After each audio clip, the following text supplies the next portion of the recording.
All right, shalom, shalom, shalom, shalom. Shalom, shalom.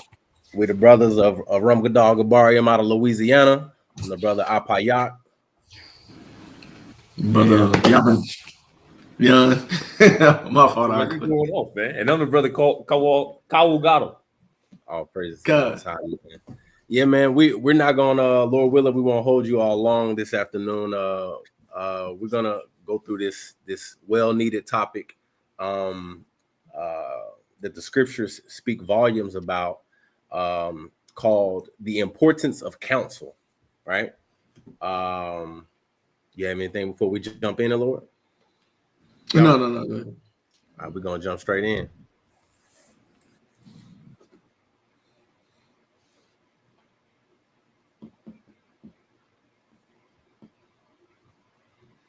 So Rome South like to pull those PowerPoints, man. So we're gonna have your little visual aid as we go through the importance of counsel here.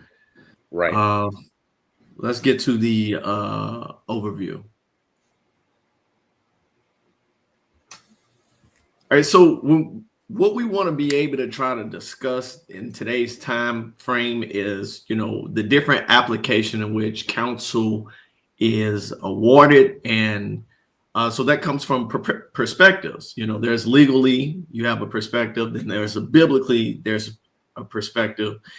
Counsel has a role even therapeutically, but there's also an aspect of understanding the qualities of a good counselor. And it's so important that we kind of touch on each one of these, because everybody may be in different parts of walks of their life, and something here may be edifying to you as you're able to move forward and be able to deal with the information that comes out with more wisdom, right? Let's get this next slide, please, sir. So we're going to start with legally, right? And it really comes down to, why counsel matters from a legal standpoint. So when we're talking about legally, we're talking literally according to the governance of the captivity state that you're in. And it makes a real difference for you to be able to understand why that's important, because the captivity or the system in which we're in, it's not in favor of us. And it's important for us to realize that if we start to understand more about the system, we start to become able to manipulate certain aspects of the system that allows the system to be in our favor, right? So we want to start is like, well, what is counsel, right? And counsel generally refers to advice, right? It's guidance and it's legal representation. What this does is protect you from the court system or the judicial system from just really being unfair, right? And it has a implication on why it matters, because the way that this nation was formed, if you go into like the Articles of Federation papers, and then you get into the U.S. Constitution, you'll start seeing some language that makes this counsel important, even as it stands within the captivity. So you got to know how to play the game in captivity in order to win the game while in captivity. Now, granted, it's only so much we're going to do, and for whatever punishments that our forefathers have done, we got to suffer that. It just is what it is, right? But nonetheless, as in captivity, to become a person acquainted with the system, there's many benefits. As you remember, there was Cornelius. He was a Roman centurion. This brother was able to move within the ranks. If you go back even into the accounts with Joseph was able to move within the ranks of Pharaoh's house. And so basically they understood what the legal counsel was, and the Lord blessed them so that they were able to have wisdom as they move forward, right? Could you read that portion on the Sixth Amendment? I got you. So why counsel matters. Rooted in the Sixth Amendment of the U.S. Constitution, In all criminal prosecutions, the accused shall enjoy the right to a speedy and public trial by an impartial jury of the state and district wherein the crime shall have been committed, which district shall have been previously ascertained by law, and to be informed of the nature and cause of the accusation, to be confronted with the witnesses against him, to have compulsory process for obtaining witnesses in his favor, and to have the assistance of counsel for his defense. So one of the things right off the top, that is stated is that in all criminal prosecutions, this nation here allows you, they tell you innocent until proven guilty, but in the fine print, you're actually guilty until you're proven innocent. And so that assistance of counsel for your defense is necessary because they're able to understand aspects of the law in the way that it's written to be able to help you in your case, right? But what it's basically saying is that you're going to have a speedy trial, you're going to have a public trial. There shouldn't be partial judgment. You get an impartial jury, which guarantees fair trial. So they try to get people of your peers, which generally isn't fair, so to speak, because we know coming from Greek captivity to the Roman captivity, in the Greek captivity, they tried to do away with everything that we consider lawful, and they wanted to be able to have us accustomed to the Greek lifestyle. Well, much of our peers still retains that aspect of wanting to judge a situation by the customs of the nation rather than the customs of the Bible. And that's going to play a role. But there's an aspect in how you speak to people during that counsel, and which makes a difference in how that outcome comes, right? But you get a notice of accusation. Accused individuals must be informed of the charges against them. You got to be able to stand up and say, well, what am I being charged with? Right. Confirmation clause, that's the aspect of being cross-examined, and then you have compulsory process. This allows the accused to be subpoenaed by a witness to testify in their favor, and then the right to counsel, which is really where we're focusing on, to ensure that the accused has the right to legal representation. If you don't have legal representation, then you're already in a bind. Now, here's our standpoint. Christ is our legal representation, right? So we start here in the quote unquote legal from the governance of captivity to show you that everything that we see here is actually a copy of what we've got in the Bible. But the difference is that ours was meant for righteousness, but they took it and then they implemented it to be something for their favor. And we just got to be able to weather the winds of the storm when we're in these situations, right? Let's get to the next slide. So Salakia too. And to add to that, right? So this is of the Sixth Amendment, right?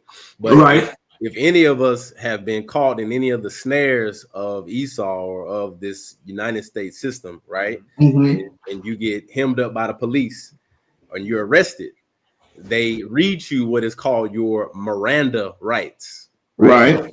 And so to run through those really quick, they say you have the right to remain silent. Which you should. Right. And anything you say can and will be used against you in a court of law. Hold on. This is actually a very important point, because the right to remain silent, even within counsel amongst your peers, is necessary so that you can hear what's being said. A lot of times when we're in argument or when we're having counsel, our mind seeks to defend or respond against that which is being brought forth rather than listen to be heard. So the right to remain silent is actually a benefit if you use it right. But go ahead, Ak. So you not only have the right to remain silent, You have anything that you say can and will be used against you in the court of law. You have the right to an attorney, right, which is legal counsel, right? And then it further says, if you cannot afford an attorney, one will be provided for you, right? So even in the federal law breakdown, or even on the state level, they provide you with counsel. You have that right to have counsel intercede on your behalf in a criminal court, or a criminal situation where you're battling the law enforcement, right? And of course, the final part is they asked if they confirm your understanding. Do you understand the rights I've just read you? Which of these rights in mind do you wish to speak? Blase, blase. But what I wanted to really acknowledge was the right to an attorney, and that one will be provided for you. Yeah, con. And we need to know that, because again, when you get into the scriptures, there's one that's going to stand as an accuser of the brethren. Right. But you have a counsel there. That's going to be Christ. And we want to start by immediately interjecting that he's that for us off rip. Right. Well, he's that for us off rip, be it that you or we are part of the hopeful elect. Right. I mean, obviously, he said the gate is narrow, and broad the way that leads to destruction. So he ain't represent a majority of folks. Right. Only those that do his will. Right. Let's get into the next slide. So then we have it biblically, right? Which is what we've kind of transitioned to, right? And that counsel is that foundational wisdom in the letter of the law. And a lot of times the law in and of itself says things that we can go by, but as we've been taught, there's a spirit behind the law as well, because we uphold the law, but in captivity as it stands, there's things that we can't actually do. That's just what it is. But the spirit of it is still there to be able to provide that means of carrying out the letter, right? And so the counsel matters because it's righteousness. When brothers and sisters get counsel, what we're trying to do, as the ones giving the counsel, is get you on the path of righteousness if you've fallen off. And as the receiver of that information, what you're trying to do is understand where you fell off in order that you can repair, because you can only do so much as a person who's going to give you that information. You know, some things the Lord himself has to correct within you, but there are the Lord has put people in our lives to be able to articulate certain matters on behalf. As a matter of fact, this is the same situation that we're going to read about here in Exodus, right? Let's get that Exodus 18. This is the book of Exodus, chapter 18 and verse 19. Hearken now unto my voice. I will give thee counsel, and God shall be with thee. Be thou for the people to Godward, that thou mayest bring the causes unto God. So this is Moses' father-in-law, Jethro, telling him, hey, you gotta separate all of this from just being on you, and you gotta deliver this to people that you trust, that know to follow the Lord, right? And we have to be mindful that those people whom the Lord has put in charge of us are the ones who we have to listen to for our counsel. And they're in charge of our souls as we're in charge of other people's souls. I know I ain't got this on there, but real quick, go to Hebrews 13 and 17, I believe.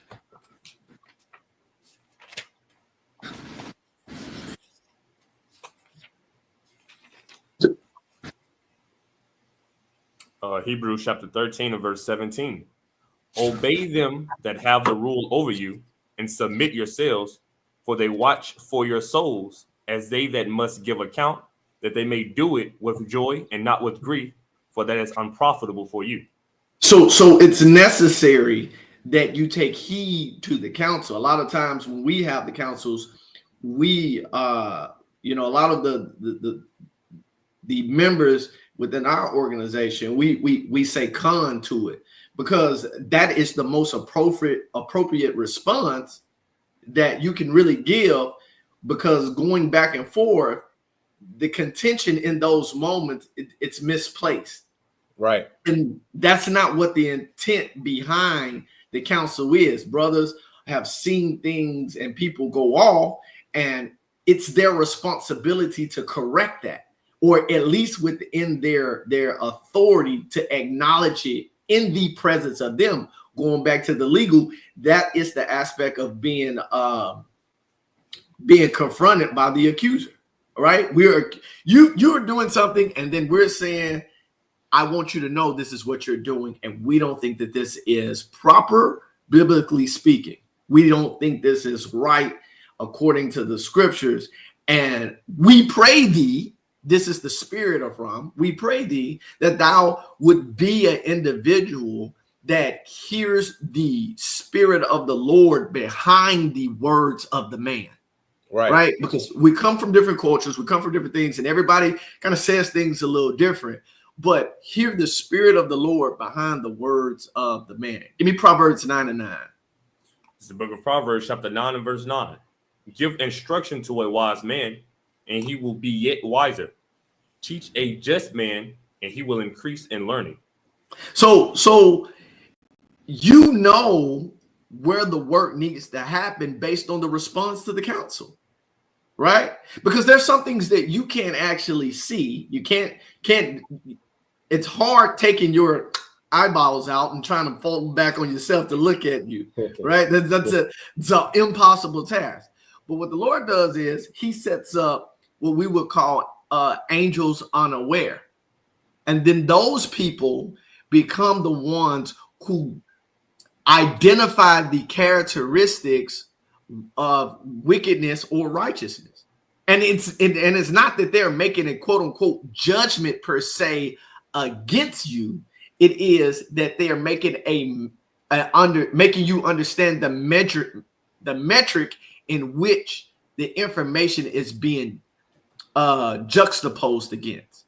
So you say you do X, Y, and Z. Well, here's how the Bible says it. Did you do it how the Bible said it? Yay or nay? If the answer is yay, Lord bless thee. If the answer is nay, may the Lord correct thee. And that's just what it is. But it says, if you got instruction to a wise man, he's going to be wiser, because we love to have what we consider knowledge. And knowledge is the obtaining of facts. But the wisdom is the application of those facts through the mediums of gentleness, and sometimes through harshness, sometimes through meekness, sometimes through severity. But it's a balance no matter how you look at it. And so biblically understanding, counsel guides us to align our actions with Yahweh's laws. We can't get around the fact that when the Lord delivered the laws unto us, that he laid out a way that he wanted us to represent him. He wanted us to love him in a certain way, and he wanted us to love each other in a certain way. And what happens is, because of the influence of the cultures, we reason differently amongst each other, right? But there are some times when we have to take that reason to the Lord. All right? What does Isaiah 41:21 says? Isaiah 41 and verse 21. Produce your cause, saith the Lord.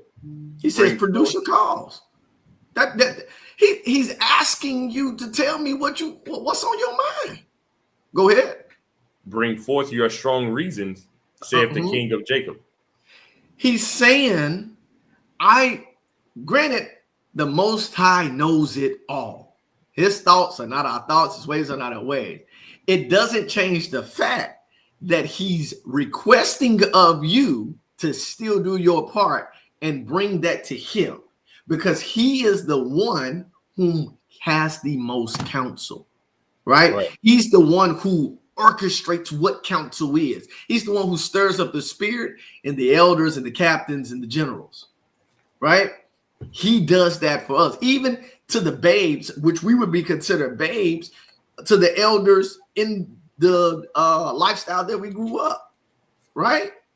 And then we get certain wisdom, and then they think that we don't understand. But the problem is we've taken this cause already to the Lord, and he's told us, well, in 2 and 3 witnesses, a matter is established, right? Right. But sometimes we are emotionally tied to certain situations. We're praying to the Lord. We have produced this cause to the Lord. And then the Lord then is a little bit silent with us. Let's get Job 23, 3-7. It's the book of Job, chapter 23 and verse 3. Oh, that I knew where I might find him. He's searching for the Lord. If you know anything about Job, Job did his best to stay in communion with the Lord. And then now he's at a point to where he's searching for the Lord. And he's like, oh, that I knew where I might find him. Go on. It says that I might come even to his seat. Mm-hmm. I would order my cause before him, right, and fill my mouth with arguments. Mm-hmm. I would know the words which he would answer me, and understand what he would say unto me. Right. Will he plead against me with his great power? No, but he will put strength in me. What he decided to do, even though you didn't know where he was or how he was going to respond, he gives you strength, right? This is the aspect of that measure of faith that you got, that he's trying to give it to you more. So what counsel has a lot to do with is your ability to understand where your faith is at. Go on. There the righteous might dispute with him, so should I be delivered forever from my judge. So the righteous dispute with him.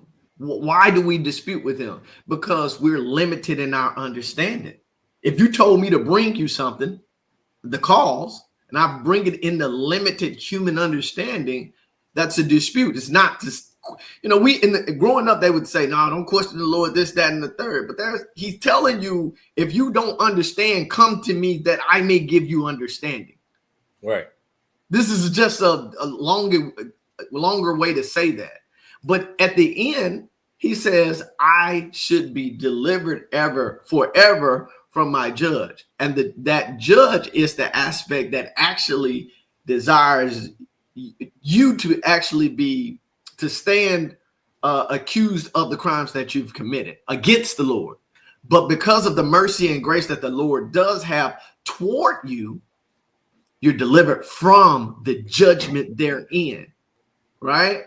So that counsel matters, because now in the emotional state that you have, you can always go back to his law, statutes, and commandments and say, do my actions match up with this? Right. Thirdly, it promotes prosperity and safety. Let's get Judges 18 and 5. Book of Judges, chapter 18 and verse 5.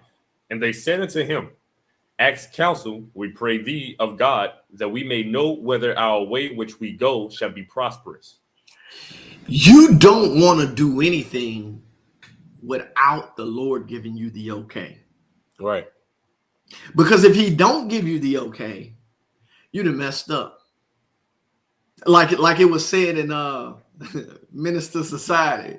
So it was 11 o'clock when you had brought it was 11. So it was 10:15. So you'd have messed up, huh? And he gets to that point because what has happened is he done decided to answer without seeking proper counsel. He's been tricked in this moment. Right. Many times before war, you go and you get counsel. Will the Lord have us prosperous as we go and attack these enemies? And sometimes the Lord was like, no, don't want to do that yet. Sometimes the Lord was like, slaughter them all. Right. Don't leave nothing alive. Sheep, goat, take it all down. I mean, that was the case of Saul. Yep. Right? what the Officer Barack went through a thorough lesson in that aspect, right? Yep. All right. Give me Proverbs 11, 14. This is the book of Proverbs, chapter 11 and verse 14. Where no counsel is, the people fall. They'd what? Where no counsel is, the people fall. So you're gonna fall if you don't even get counsel. Right. One thing that I can say that I've personally witnessed as a being in a body with Rum is that when people have decided to reject the counsel that comes from Rum, their life starts going downward.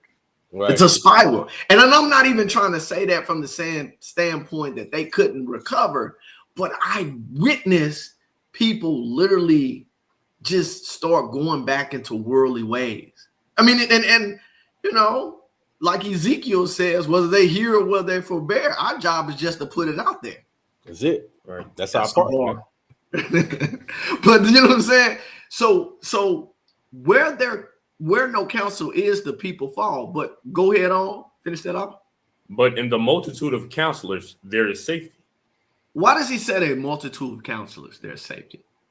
It's because there is wisdom that comes from everyone because they're in different parts of life. Some people who are younger have seen more than some people who are older. And they just had a hard life. And they walking now trying to do the best that they can. They can give you some counsel. And then there's older people who've seen some things that younger people just hadn't seen. The old folks would always say, just keep on living. You ain't experienced it, just keep on living. Yep. It's just what it is. But the goal in what we were supposed to do was to live vicariously. In what they went through, we were supposed to take that information and then adjust it and adapt it so that we don't have to repeat that information. We don't have to repeat going through the hard time that they went through. A lot of why the curses are up on us is because we failed to take heed to those laws, or we failed to take heed to the things in which he told us to do. You go read the book of Psalms chapter 78. He literally lists everything that you were supposed to do, just didn't do it. Then you go to Ezekiel 20. He does the same thing over and over again. Right. You get into the New Testament and it happens again. There is an application in which the counselors from other people is safety because it allows you to know what's around the road, what's around the corner, right? And if you are not in a position to do that and listen, you're going to find yourself in trouble. Let's get that next slide. All right. So now we have the counsel of the Torah, right? Mm-hmm. So what is the Torah? All right. A lot of us, you know, we of course know that the Torah is talking about the first 5 books of the scriptures, right? Mm-hmm. Genesis, Exodus, Leviticus, Numbers, Deuteronomy, right? But what does that word mean, right? Torah. That's actually in the Hebrew, right? Strong's H 8451, which means direction, instruction, or law, right? If you would give me Deuteronomy chapter 1 and verse 5. Go on. This is the book of Deuteronomy, chapter 1 and verse 5. Mm-hmm. On this side Jordan and the land of Moab began Moses to declare this law, saying. So in Deuteronomy 1 and 5 right here, that word law is the Hebrew word Torah, right? And this is the opening up of the second law, which is what the word Deuteronomy means. The second law, the second giving of the instructions or the directions, right? So this is remember the context here is the counsel of the Torah, but the word Torah in itself is a form of the word counsel, right? So what is counsel, right? Strong's H 3288, right? The definition of it is to advise, to deliberate or resolve, advise, take advice, advise well, consult, give, take, counsel or counselor, determine, advise, guide, or purpose. Mm-hmm. Right? Let me get Exodus 18 and 19 again. Book of Exodus, chapter 18, in verse 19. Mm-hmm. Hearken now unto my voice, I will give thee counsel, Mm-hmm. and God shall be with thee. Be thou for the people to Godward, that thou mayest bring the causes unto God. So this is again that Hebrew word, and I believe the actual Hebrew word is ya'as, if I remember correctly. But that is the word that's there in Exodus 18 and 19, where Jethro is actually giving counsel to Moses, right? And one of the reasons why this passage is important is because Moses was regarded as a king in Israel, right? Or a king in Jeshurun, as the scriptures would say, right? Right. And Moses was, a king is, probably the ultimate counselor in the land, outside of the Most High, right? Mm-hmm. But it was important that he got counsel from Jethro. Now, you say what you will about Jethro, right? He was a Midianite, he wasn't, we have a lot of hoopla in Israel when you talk about Jethro sometimes, but you can't take away his wisdom and the experience that he had, right? Mm-hmm. He managed a household, and he was a priest in the land, right? So with that being said, he had a lot of governmental experience, right? Mm-hmm. And so with that, he saw Moses, if you read up a few verses in that chapter, it talks about how Jethro acknowledged all the wonderful works that the Most High did for Israel through Moses and for Moses, right? And it basically goes on saying that how Jethro recognized that the way that Moses was managing and governing, that it wasn't sustainable, right? So he basically counseled Moses to establish a lower level of counsel or management or governance, if you will, right? And that is what Moses will proceed to do. And you also have this account in Numbers 11, 14 through 17, and Deuteronomy 1, 9 through 18. It's given again where Moses is reciting it. Now, of course, in Numbers 11, right, Moses actually gives credit to the Most High for this council, where he appoints the 70 elders, right? But the concept is the same, right? Where you have a counselor who's giving another counselor counsel about how to govern and counsel the people, if that makes sense, right?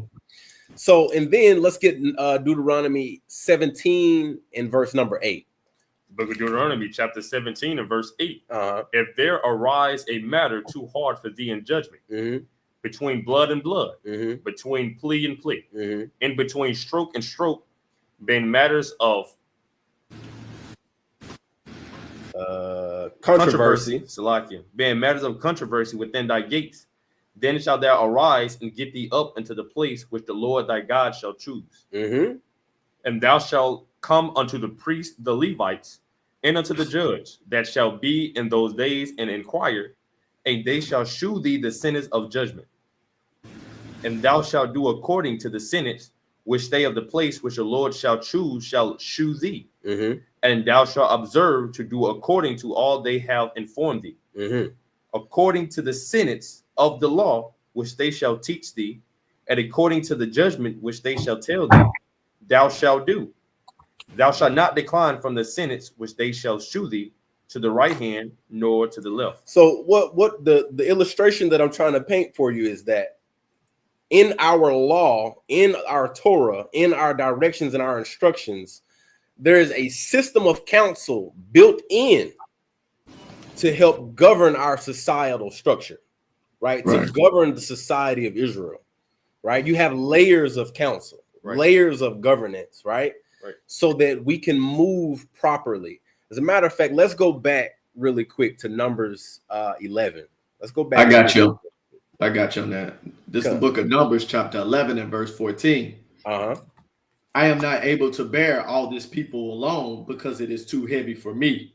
And if thou deal thus with me, kill me, I pray thee, out of hand, if I have found favor in thy sight, and let me not see my wretchedness. So Moses is so heavy on Moses, this burden of governing, because you taking on everybody's problems and issues. And Moses, I mean, he's not perfect necessarily. He ain't got it all figured out, though he has tremendous favor with the Most High. But he's not probably dealing with half the problems that the nation is dealing with personally, right? Keep going. So the Lord said to Moses, gather to me 70 men of the elders of Israel, whom you know to be the elders of the people and officers over them. Bring them to the tabernacle of the meeting, that they may stand there with you. Then I will come down and talk with you there. I will take my spirit that is up on you and will put the same upon them, and they shall bear the burden of the people with you, that you may not bear it yourself alone. So that's one of the heavy things about governance or counsel is that you're bearing the burden, right? We have a joke, amongst us, the officers sometimes, when we see issues that other brothers are dealing with, and we often say to ourselves sometimes, man, if this is what an officer of 80 dealing with, or this is what a captain of 100 dealing with, man, I'm gonna just stay an officer of 50. I'm gonna just stay an officer of 20, right? Because the burden can be so heavy, right? The burden, it can be so consuming of you, it can be so draining of you that you almost just would rather stay where you are in your place of comfort of where you already got it under control, right? But another thing that I like about what this scripture says is that it talks about how the Most High says he's going to take the spirit that's on Moses and put it on the 70 elders, right? And that spirit is of wisdom, is knowledge, wisdom, and understanding, which you must have. We'll further discuss that here in a little bit, which you must have that in order to give proper counsel, right? Put a con in the chat if you still with us so far. Con. Hey, Salakia.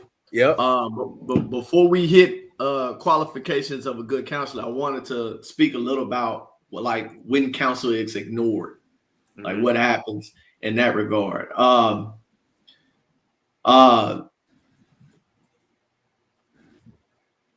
Did you have this after or before? Yeah, I put it after, but well, let's move forward. You good. I don't think it'll impact the flow necessarily. Come on.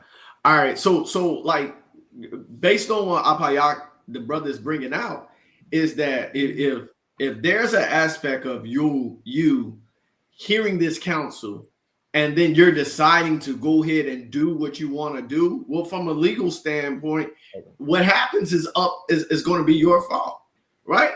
Because the results are going to be unfair because you didn't take the counsel seriously. Right. So now you have severe consequences. And so what they have, there's this term called justifiable ignorance of the facts. You heard it, but you didn't listen to it. You're trying to find your way out of it by justifying other actions. Right. Let's get Numbers 31 and 16. Because in the Bible, it leads to destruction and regret. And this becomes trespass against the Lord. So let's go ahead and bring that out real quick. Numbers 31 and verse 16. Behold, these caused the children of Israel through the counsel of Balaam to commit trespass against the Lord in the matter of Peor, and there was a plague among the congregation of the Lord.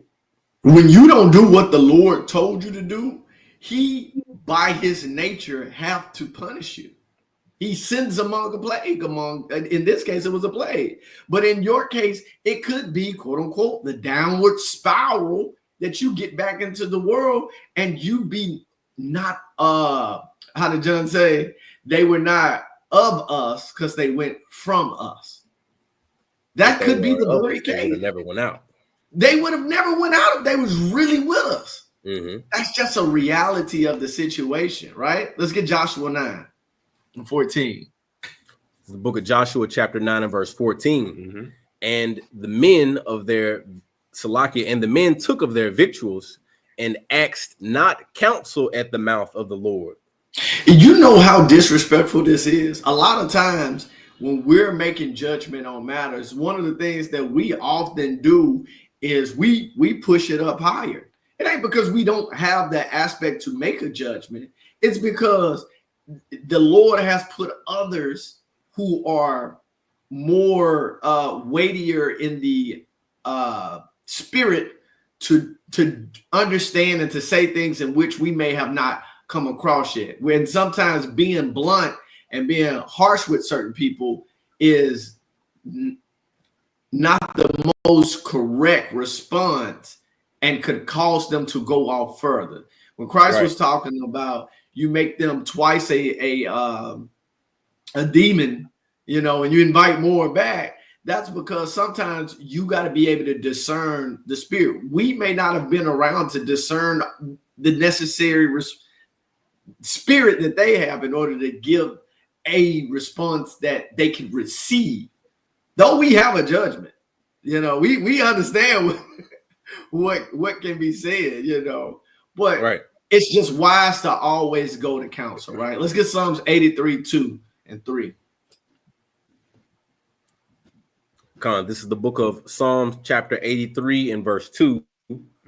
For lo, thine enemies make a tumult, and they that hate thee have lifted up the head. They have taken crafty counsel against thy people, and consulted against thy hidden ones. Here's what the Lord does when you ignore the counsel. He allows your enemies to be able to stand over you and thrive against you, be able to plot against you. Because if you had did what the Lord had told you to do through the spirit of those whom he had put in charge, then you yourself would be in a better place to thwart all the arrows of the enemy, right? But if you're not able to do such, then you're going to get left open and popped across the head. You know, one of the things we do in RUM is we have a high expectation of people doing defense and doing different aspects. And one of the reasons behind that is because being able to defend your faith is equitable to being able to defend your life. And if you're not in a position to receive from those who have the training that to help you prepare or that to help you to do different aspects, you're just as well as dead. And that's unfortunate because we don't even want to see that happen. And what that becomes on your end now is intellectually irresponsible. You think you know it all now, right?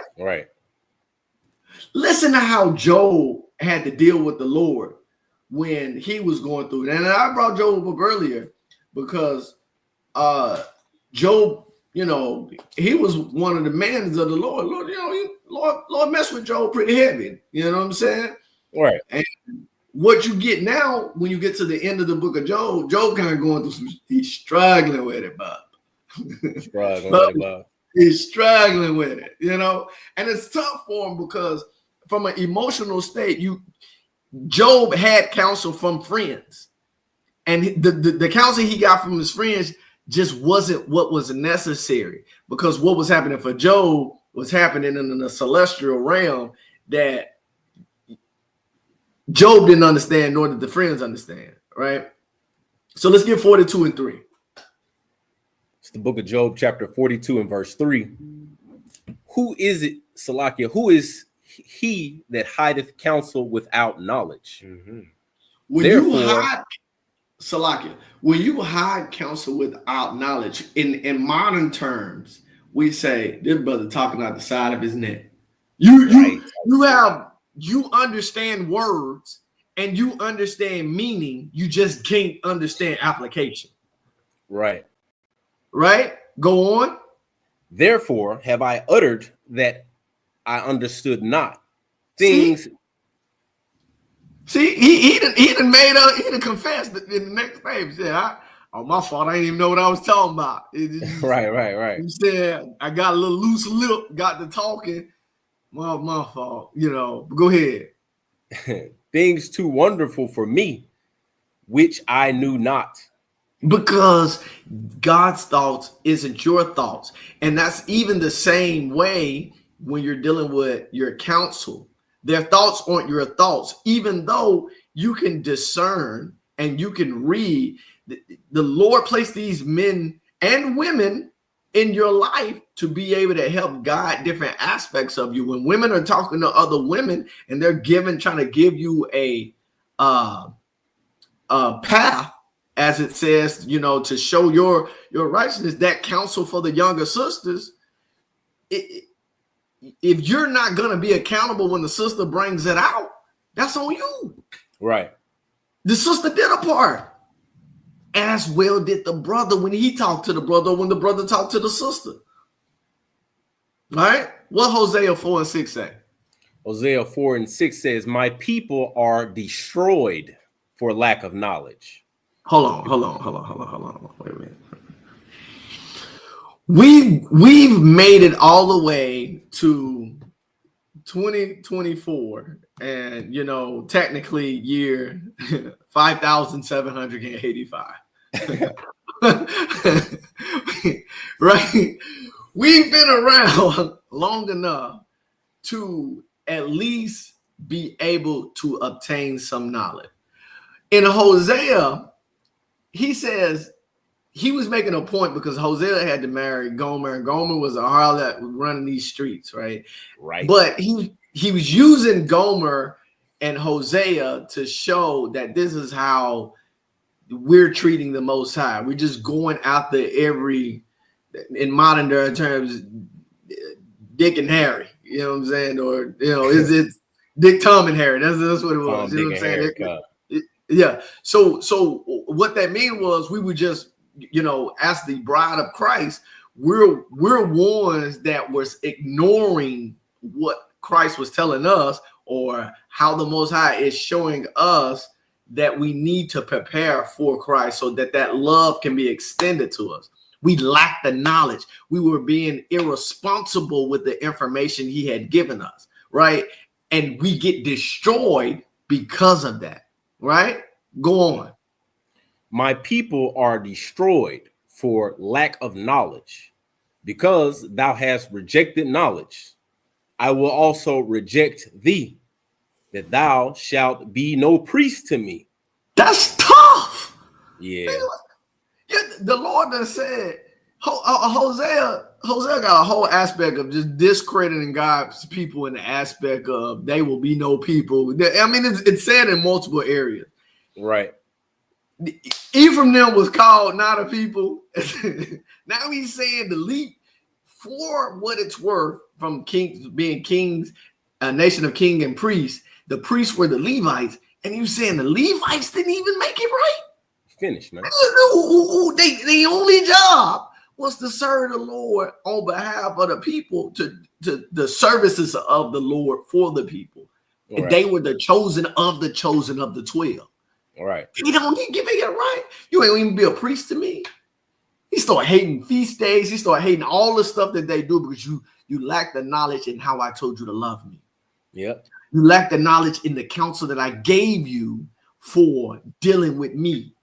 I set out rules and I said, deal with me like this. And you said, according to 1 Samuel chapter 8, we want to be like the other nations. Give us a king over us. Right. You got borrowed breath in your body. And you feel that you can say some stuff. Like it gets wild, right? But go ahead. Continuing on, that thou shalt be no priest to me, seeing thou hast forgotten the law of thy God. I will also forget thy children. Bro, sis, listen. When the Lord tell you that you forgot the law, he gonna forget your children, he mean that. You got a couple instances in the scripture to where people had to name their kids like Ichabod. and lo I mean, like the glory and the party. But you gotta name your kid that. Yeah. That's tough. That's tough, man. It was, and I say that because it will always be a reminder that generation was the preceding generation, or the afterward generation that allowed to see the detriment of what it means to fail the Lord. Yeah. And now you got to go around. No, that little low I mean. What? And everybody knows that means that you hate my people. That's tough. I think that it's so serious about the lack of knowledge when you don't have it, how destroyed you are. Right. And now we continue that all into 2024, and you got kids named STDs instead of quote unquote gonorrhea. It's gonorrhea. The lack of knowledge is not there. I mean, the lack of knowledge is there. The intellect is not there. Right. Because they're hoping to take a bad situation and make it good. But the reality of it is the Hebrew had meaning behind these names. Right. And to furthermore establish on the point, the counsel that comes with the Hebrew is so much weightier than the words can be received in the English. Right. Let's get Isaiah 5:13. Isaiah 5:13. Therefore, my people are gone into captivity. Why? Because they have no knowledge. And their honorable men are famished, and their multitude dried up with thirst. Ooh. So all of this is a result of ignoring the counsel. You're talking out the side of your neck, and now you decided that you know more than the Most High God, and that the captivity is just a result of life. They try to make the best of it, but the reality of it is we were supposed to be the head and not the tail.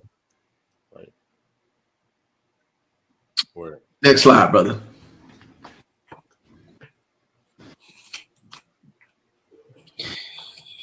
In the scriptures, you have what you call, Salakia. Did you want to go back to the quality?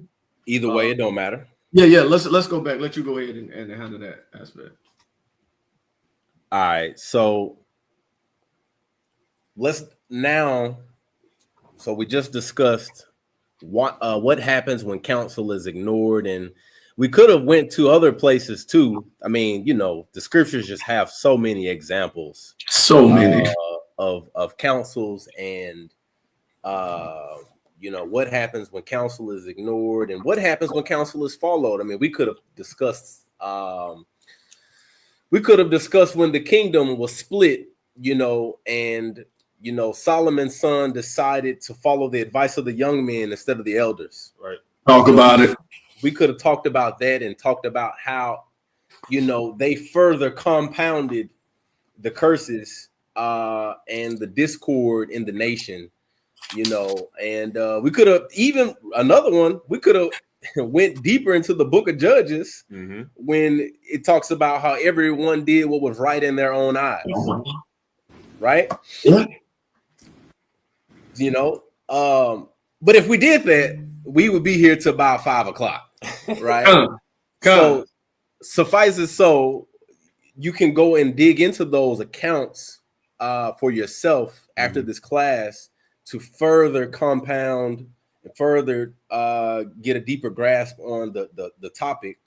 But now let's get into the qualifications of a good counselor, right? Now, Salakia.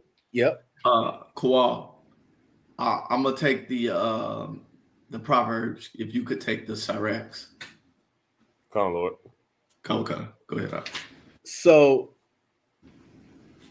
the qualifications of a good counselor, right? So we have a parade of precepts here for you, right? And I think that I think that it's going to drive the point home. Good.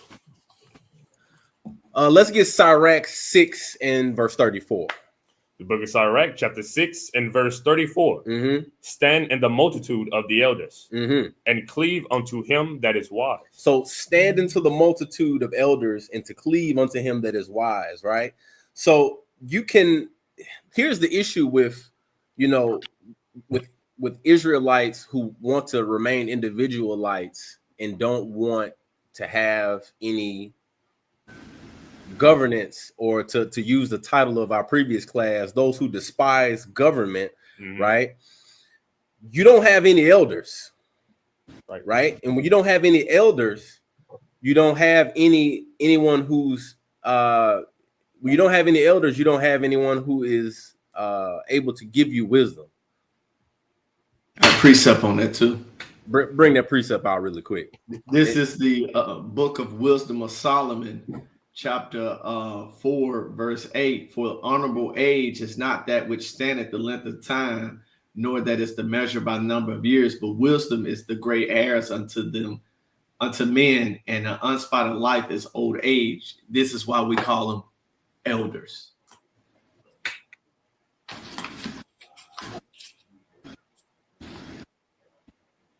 Go on to verse 35. Verse 35 says, be willing to hear every godly discourse, and let not the parables of understanding escape thee. So what he's getting at right here is you're going to be in a situation to where you need to be able to hear those situations, the different understandings that's coming about, because what's happening is the Lord is using that elder to patch up in your mind. It's like a puzzle being put together in your own mind, and he's using the elder to give you different pieces to fit the puzzle that makes you to be able to translate that wisdom further on in life. Right. Go ahead, Ahpayach, you can pick up. Salaki, you just stopped at 35, right? Yes, sir. Let's get verse 36. 36 says, and if thou seest a man of understanding, get thee betimes unto him, and let thy foot wear the steps of his door. You see, you have to place a high value on men of understanding, right? You know, because the Most High doesn't just give out wisdom just willy-nilly, right? He gives it to those, he gives out wisdom to men and persons in key places, men and women. Because younger sisters need older sisters that are wise, right? So they can learn how to move and learn why it's not okay to move like the world moves, right? Right. You should wear out. I love the poetry of it. You should wear out the steps of his door because you are so earnestly trying to get this wisdom, right? Carry on to verse 37. It says, let thy mind be upon the ordinances of the Lord, and meditate continually in his commandments. So you are meditating continually on so first of all, we're talking about the qualifications of a good counselor, right? So a good counselor should be meditating continuously on the ordinances of the Lord, meditating on the commandments, but you should too, because you need to be able to recognize when someone is not giving you counsel that is contrary to the ordinances and commandments of the Lord, right? Keep going. It says, he shall establish thine heart and give thee wisdom at thine own desire. So he's going to establish your heart, right? He's going to direct your path, right? And give thee wisdom of thine own desires. And that's important because that's not carnal, because if he establishes your heart, then he's going to establish your desires with that, right? Let's keep going. Proverbs 21 and verse 30. This is the book of Proverbs, chapter 21, verse 30. There is no wisdom or understanding or counsel against the Lord. See, the Lord is undefeatable, right? And his counsel shall always stand, right? Whether we like it, believe it, understand it or not, the counsel of the Lord is that which is most high, literally, right? And your counselor, though sometimes we may have to resort to worldly counselors, but by and large, your counselors that has the last word or that gives you the last weigh in of advice should be a counselor who has the fear of the Lord, right? Right. And who understands that the counsel of the Lord will prevail, right? Let's get Sirach 21 in verse 11. Book of Sirach, chapter 21, in verse 11. Uh-huh. He that keepeth the law of the Lord getteth the understanding thereof. Read it again. It says, he that keepeth the law of the Lord getteth the understanding thereof. So when you keep the law of the Lord, you get the understanding of the law of the Lord, right? That undefeated counsel, right? Keep going. And the perfection of the fear of the Lord is wisdom. And the perfection of the fear of the Lord is wisdom, right? Being a keeper of the law, right? Let's keep going. Proverbs 12 in verse 5. This is the book of Proverbs 12 and 5. The thoughts of the righteous are right, but the counsels of the wicked are deceitful. Now, how plain is that, right? The thoughts of the righteous are right, right? Because the righteous are following the laws of the Lord. They're keeping the commandments. They're trying to understand the mind of God, right? But the counsel of the wicked is deceit. So your counselor needs to have right thinking, right? And you need to be mindful of the wicked in that regard, right? Keep going to Sirach 19 and 4. Book of Sirach, chapter 19 and verse 4. He that is hasty to give credit is light-minded, and he that sinneth shall offend against his own soul. It says, he that is hasty to give credit is light-minded, Right? You're an airhead, right? What? You're an airhead, right? Is asinine conjecture. Right? Like James says, right? You should be what is it, James 4, where it says that you should be let me get there really quick. Salakia, you should be slow to speak. Yeah.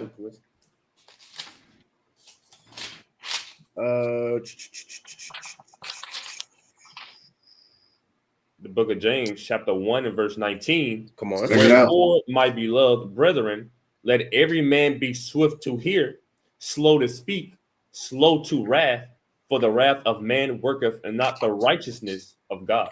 Read 19 one more time. It says, wherefore, my beloved brethren, let every man be swift to hear. Nah, you should be slow to hear.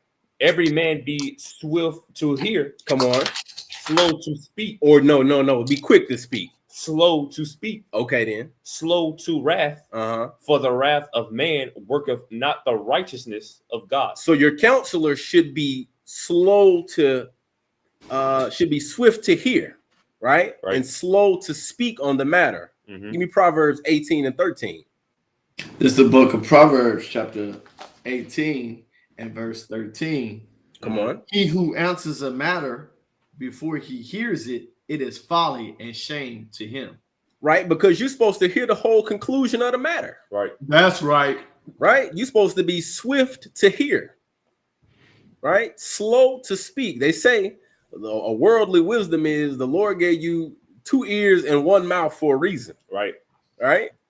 And a counselor, a wise counselor is going to be slow to hear. Well, swift to hear and slow to speak, rather. They're gonna take their time and listen to really what you're saying, because sometimes when you try to go get counsel, right, you're trying to get counsel that benefits your own heart's desire, right? You're not trying to do necessarily what's right. You're wanting a counsel that's gonna be beneficial to you and what you want, right? But the spirit of getting counsel is about doing what's right.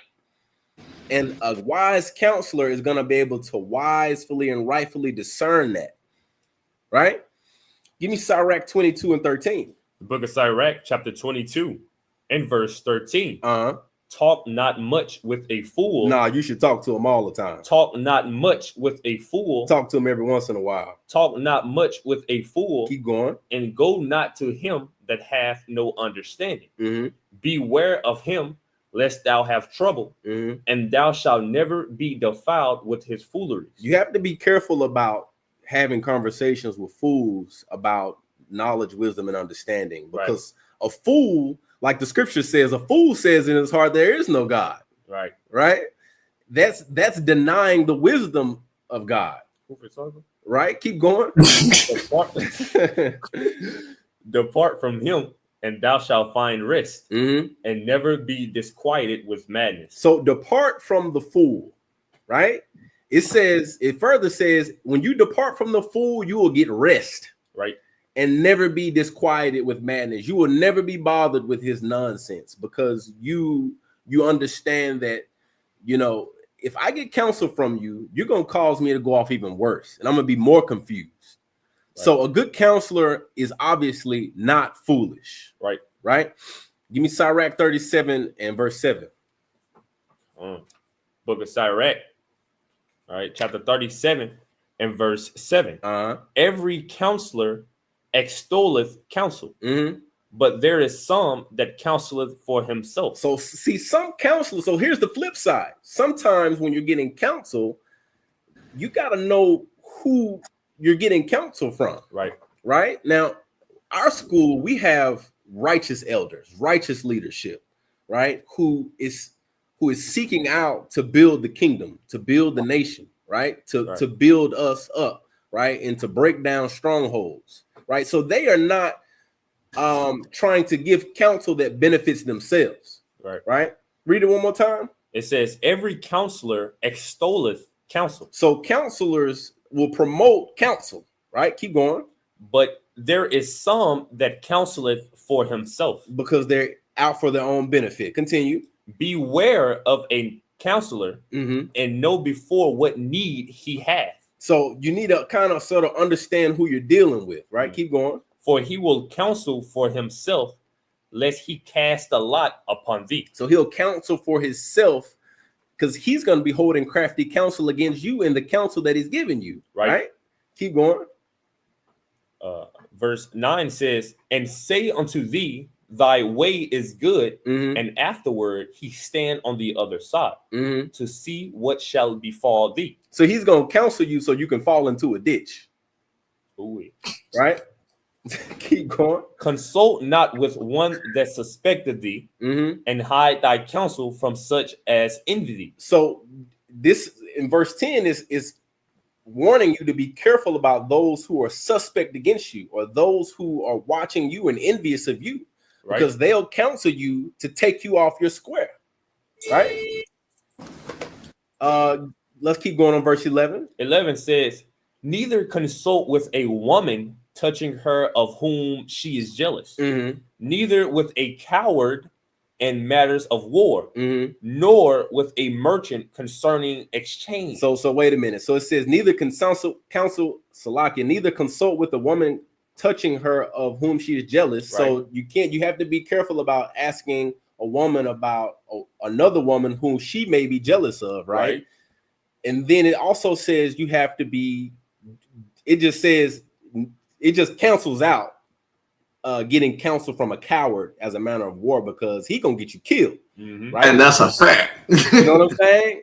And then it says, nor with the merchant concerning exchange, because the merchant, he's gonna hold crafty counsel against you potentially as it relates to his business, because the merchant is going to and fro exchanging goods and services himself, right?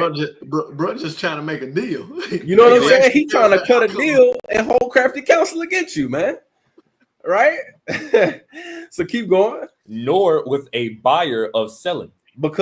Nor with the buyer of selling, because there's always a market maker, right? Someone is always trying to, like the brother just said, someone is always trying to cut a deal, right? Keep going. Nor with an envious man of thankfulness. Come on. Nor with a unmerciful man touching kindness. Nor with the slothful for any work.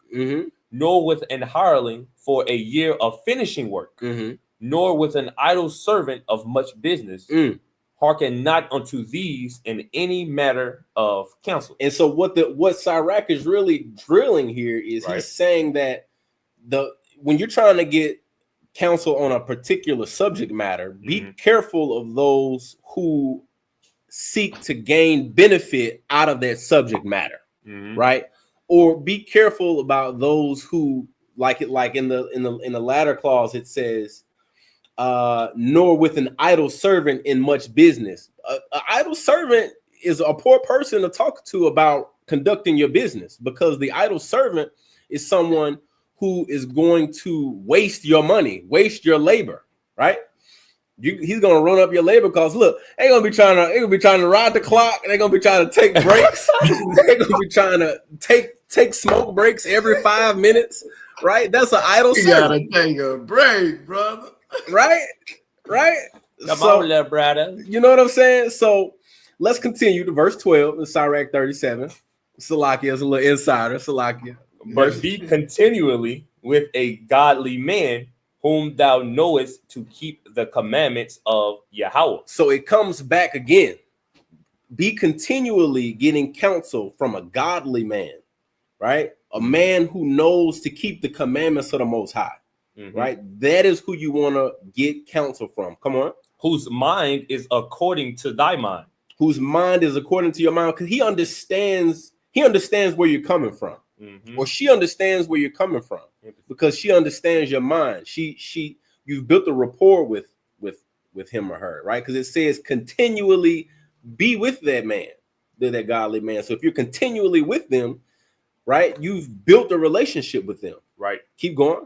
And will sorrow with thee if thou shalt miscarry. So that type of counselor is there for you when it's raining, when it's pouring, when it's sun shining, when it's gloomy outside, right? That counselor has your best interest at heart, right? Verse 13. It says, and let the counsel of thine own heart stand, for there is no man more faithful unto thee than it. Now here's a slippery slope. Now you have to be careful. Now it says, let the counsel of thine own heart stand, for there is no man more faithful unto thee than it. So Sirach is saying here that you have your own best interest at heart. You generally know what you're trying to accomplish, what you want to accomplish, right? Even though you may need guidance and assistance in making a decision on whether you should go to the right hand, the left hand, move forward or backward, right? You are not out to harm yourself, right? But if you are a person who, like it just said in verse 12, if you are knowing the commandments, right, and keeping the commandments, if you're focusing on the law of the Lord, then that's going to protect you from yourself, if you will, right? Verse 14. For a man's mind is sometime want to tell him more than 7 watchmen. Yeah, keep going. That sit above in a high tower. Sometimes the men that's in the high tower who are watching, sometimes they get carnal and they are watching for themselves rather than you, like we just read a few verses up. Right? Keep going. And above all this, pray to the Most High. Do what? And above all this, pray to the Most High, that he will direct thy way in truth. And that's another reason why you can do what verse 13 says. Let the counsel of thine own heart stand, right? Because it's built in, it's trusting that you are going to, above all, pray to the Most High, that the Most High will direct your way in truth, not in the way that you want to go, but he's going to direct your way in truth. Right? Drop down to verse 19. Verse 19. There is. You got some, Lord?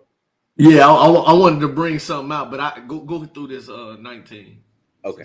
19 says, there is one that is wise and teacheth many, and yet is unprofitable to himself. You ever hear that saying that says, those that can't do, teach? Right? Like the basketball coach who was sorry in high school, but he can coach you like it ain't no tomorrow. He can tell you how to sharpen up your crossover. He can help you with your form on your 3, right? But he ain't get picked for the basketball team, right? He himself, he wasn't good, but he understands the fundamentals and how to help mold you, right? So, just because a person is unable to necessarily follow the counsel that they know is good because they may have fallen previously, they can give you counsel based off of their experience, Mhm. based off of their shortcomings. They know, hey, you don't want to go to the left because when you go to the left, you're gonna fall down the pathway. You're gonna fall down the slippery slope, right? You need to keep straight on the pathway because I once went left and I went off, and the Lord brought me back. And you're coming behind me, and I want to coach you up and tell you why you should keep straight on the path. Right. Go ahead. And what you was gonna bring out of one? All right, I wanted to bring out a couple sources, and I wanted to bring out a passage in Kings. Okay, Bring it out. Going into considering the source in this book, I want everybody to see it. Of you all, is that clear to you all? It's called The Structure of the Argument. Hold on. Let me fix it to where you can. Salakia. All right, it's called The Structure of the Argument. Anybody see this book? You know, in Rome, we get into books and all kinds of stuff. We read, man, right? To the brother Ahpayach's point about consider the source, there's a passage in this book about the first point is about assessing credibility, and then the second point is about acquiring. And I'm just going to read an excerpt on both of those. So it says here, in assessing credibility, it says providing abundant evidence and making logical connections between the parts of an argument may not be enough to win agreement from an audience. So as you're dealing with this counselor, this individual has to do more than just make the logical connections. It says, in fact, success in convincing an audience is almost inseparable from the presenter's credibility or the audience belief in the presenter's trustworthiness, right? So this counselor has to be someone in which people would have considered trustworthy, right? And that's important because that's fundamental as a character to how information is displayed. And I'm going to show you the reason why, right? Jumping over to acquiring the credibility, it says, first, you can submit evidence of careful research, demonstrating that you have been conscientious in finding the best authorities, giving credit and attempting to arrive at the truth. Second, you can adopt a thoughtful and judicious tone that reflects a desire to be fair in your conclusion. Tone expresses the attitude of the writer toward his or her subject. When the presenter feels strongly about the subject and adopts a belligerent, that means a hostile type of or complaining tone. For example, he or she forgets that the audience who feel differently may find the tone disagreeable. So a lot of times your counselor can discredit their message on the strength of how they speaking to you because of the tone in which it came off. Right? And unconvincing. Now, if you would go to the book of 1 Kings chapter 13. Now I'm gonna show you something here. And I got one more source after that. Hey, while we get into Kings really quick, to a precept of what you said is Colossians 4 and 6. Let your bring it out. Let your speech be always with grace, seasoned with salt, that ye may know how ye ought to answer every man. That is a fact, and this is so important. Actually, me and the officer Kawal was talking about that in the Acts 8. I don't know if we ever made it to the point because we was talking for a good little minute, but that was kind of the highlight of the point when Apollos had to be refined by Aquila and Priscilla. Right, you know, they had to explain away more perfectly, right? 1 Kings 13, start at verse 9. Book of 1 Kings chapter 13 and verse 9. For so was it charged me by the word of Yahweh, saying, eat no bread, nor drink water, nor turn again by the same way thou camest. Come on. So he went another way and returned not by the way that he came to Bethel. Come on. Now there dwelt an old prophet in Bethel. And all right, so now, Salakia. So The individual here is a prophet. He's a prophet, and now the writer is bringing into the narrative another prophet. So suffice it for the lesson, there's a counselor. And then there was another counselor. Remember, we've been talking about their safety in the multitude of counselors. There's different people you can get wisdom from. But to Ahpayach's point, you have to really consider the source of the counselor that's trying to give you the advice, right? Right. Go on in verse 11. It says, and his sons came and told him all the works that the man of God had done that day in Bethel, the words which he had spoken unto the king. Them they told also to their father. All right. Now jump down to verse 15. This is 1 Kings 13 and 15. Then he said unto him, come home with me and eat bread. Go on. And he said, I may not return with thee, nor go in with thee, neither will I eat bread nor drink water with thee in this place. Right. So he done told this guy that he wasn't supposed to do it. Jump to verse 18. 18. He said unto him, I am a prophet also as thou art. That's the issue. Hold on, Salakia. Because as a prophet, this brother done told him he was a prophet too. Right. He's getting counsel. He's delivering a message as a quote unquote counselor of the Lord, or counselor on behalf of the Lord, an agent of the Lord, and then runs into someone else who declares he also is an agent of the Lord. Right? Keep reading. It says, he said unto him, I am a prophet also as thou art. And an angel spake unto me by the word of Yahweh, saying, bring him back with thee into thine house, that he may eat bread and drink water. But he lied unto him. So one prophet don't know that the other prophet is lying.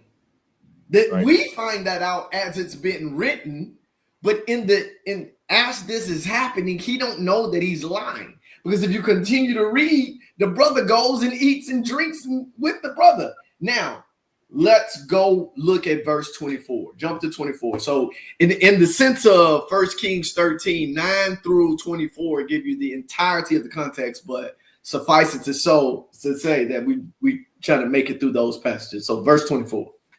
24 says, and when he was gone, a lion met him by the way and slew him.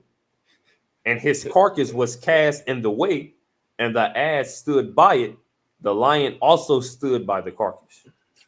This brother got ate by a lion because he did not do what the Lord had told him to do.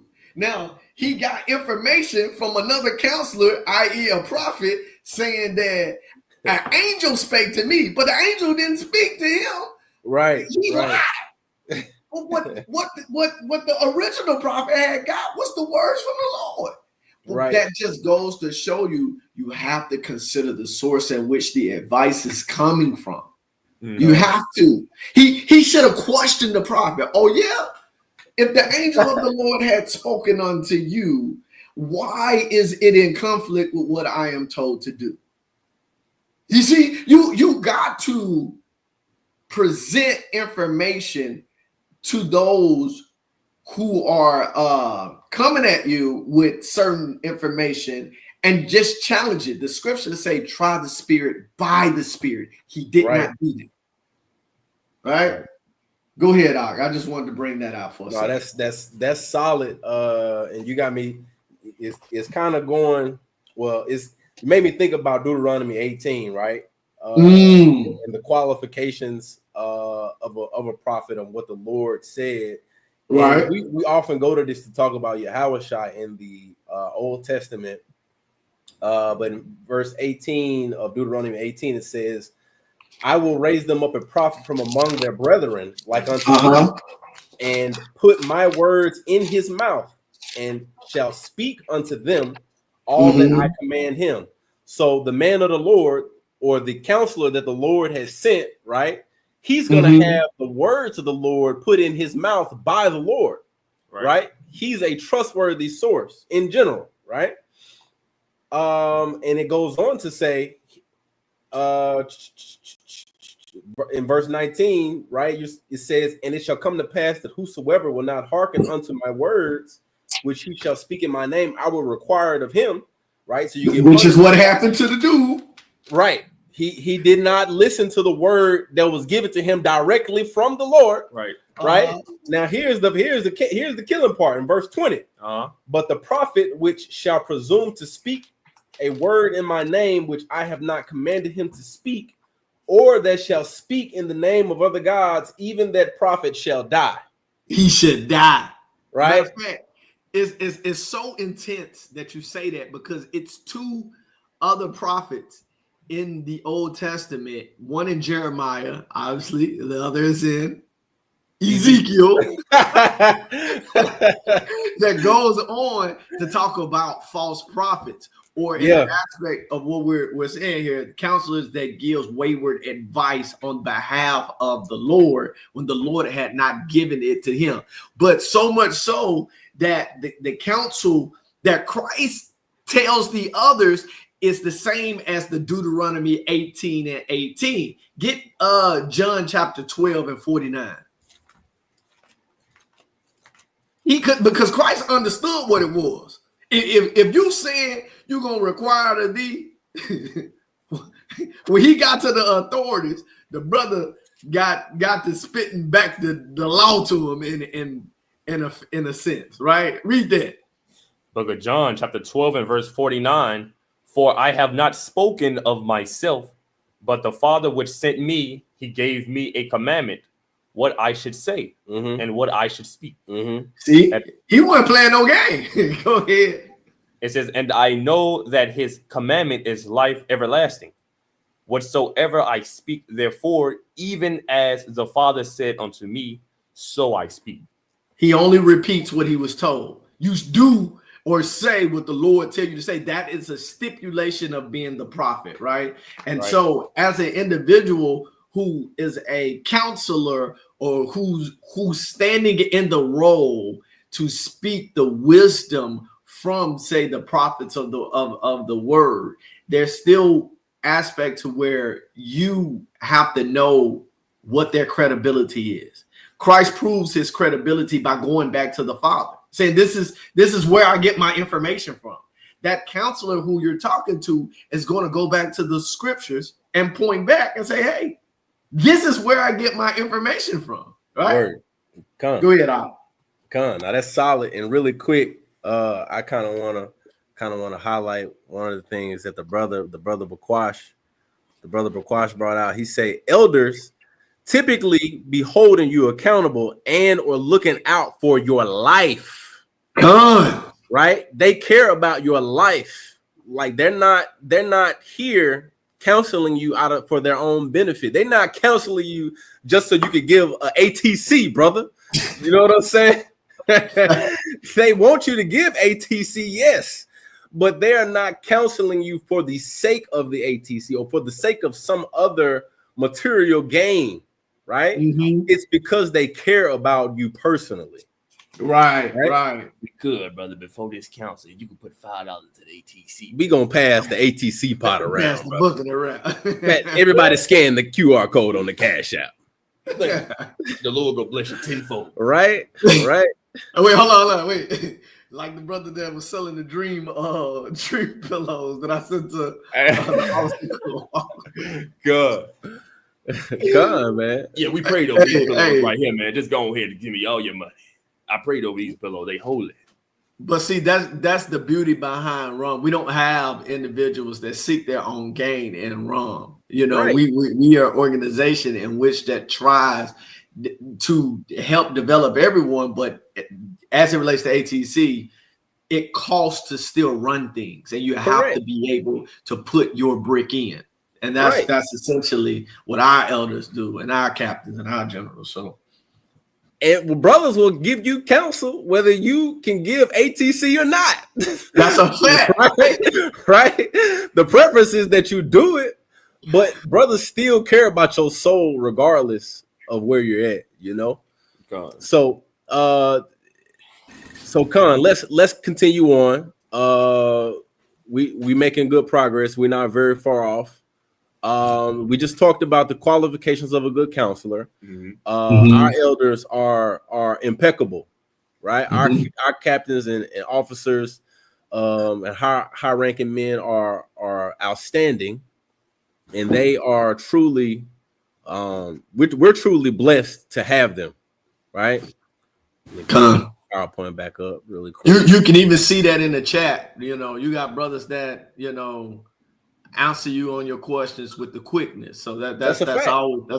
Those are still your counselors. Even the scriptures say, bear each other's burdens. You know, and so if you got questions and things like that, they counsel you. You know, it's man, it's this place to be. Go ahead, All praises to the Most High, man. Let's continue on. Now, this next section, did you want this? Is it okay to hit here? You want to go somewhere else first? No, go for it. Go for it. Okay, come. This next section is dealing with the, like in the overview, is dealing with the therapeutic aspect of counsel, right? And I was trying to think of another word that is a more of a catch-all for the purpose that counsel serves. But to tell you the truth, the only better word than talking about, you know, a therapeutic advice is just the word counsel within itself, right? And this is really just a continuation of it's a blend between the qualifications of a good counselor and qualifications of good counsel, right? Let's get Sirach chapter 6 and verse number 6. Book of Sirach chapter 6 and verse 6. Be in peace with many. Nevertheless, have but one counselor of 1,000. So let me just say this, right? This collection of precepts right here, in my view, right? We really could have just brought these precepts out, and that could have been the lesson. Right? Especially with the next handful that are coming up. Right? But verse 6 of Sirach, it says, be in peace with many, nevertheless have one counselor of 1,000. Right? Now, one of 1,000, that's very few. Right? You have to have a tremendous selection process and understand the sources of who you're dealing with, like the point we just labored on that, right? But here's the flip side of that, right? Give me Proverbs 11 and 14. This is the book of Proverbs, chapter 11 and 14. Where there is no counsel, the people fall. But in the multitude of counselors, there is safety. So when you don't have any counsel, you're going to go astray. You're going to perish for a lack of knowledge, right? And in the multitude of counselors, those one of 1,000. So if you think about having a multitude of counsel, and you think about how many people you will have had to have gone through, how many people you know that you weeded out, you say, nah, you're not really a good fit for this thing that I'm trying to figure out here. I'm gonna just, you know, I love you, but love you, but love you, love you, you're not really a good fit for this, right? To have a multitude, or to have a lot of counselors, you will have had to have gone through and done your due diligence to see who a good counselor is for you, or who are good counselors to be in your corner, right? The brother would be listening to 1,000 counselors, and the brother be trying to get it out, and all he can think in his head, yeah, brother, sounds like you're struggling with it. Brother, struggling with it, Bob. Right? Give me Proverbs 15 and 22. This is the book of Proverbs, chapter 15 and 22. Yep. Without counsel, plans go awry. But in the multitude of counselors, they are established. So without counsel, purposes go awry. In the version I had, it says, without counsel, purposes are disappointed. Right? That's tough, ain't it? Right. Your purpose is disappointed, and you're tremendously vexed and grieved if you don't get proper counsel, right, in your plan, right? But it says again, what's that last part that it says? It says in verse 22, but in the multitude of counselors, they are established. In the multitude of counselors, they are established. Your plans are established when you get good, thorough counsel, right? Proverbs 24 in verse number 6. That's the book of Proverbs 24 and verse 6. Mm-hmm. For by wise counsel, you will wage your own war. And in Mm-hmm. the multitude of counselors, there is safety. So you're only gonna, before you go to war, you're only gonna speak with seasoned, experienced generals. You're only gonna get counsel from those who know what's going on, know what they're talking about. They know about how to wage war, whether that be physical war or spiritual war, right? Right. You're gonna speak with men who've been there, Right. or women who've been there, who can guide you through, sis, who can help you get through this thing that you're struggling with. Right? They're gonna help you fan the flame, even if their flame is waning, right? They're gonna help you with yours. That's a What fact. did you say, Art? Say it again. I thought you was gonna say something. Yeah, so you're gonna get counsel. To say the next verse. Go ahead. You're gonna get counsel before war. And even if I remember correctly, even Yahushua used that in a parable, talking about no man goes to war without counting the cost. You got to get counsel so you can determine what the cost is. Right. Let's keep going. Cost estimating, man. You know. Let's get Proverbs 20 and verse 18. This is the book of Proverbs, chapter 20 and verse 18. Mm-hmm. Plans are established by counsel. Mm-hmm. By wise counsel wage war. By wise. Salaki, I'm reading out of the ESV right now. I was like something is off different with the versions that we read. But keep that though. Keep it. That's fine. Read it one more time. Plans are established by counsel. Mm-hmm. By wise counsel wage war.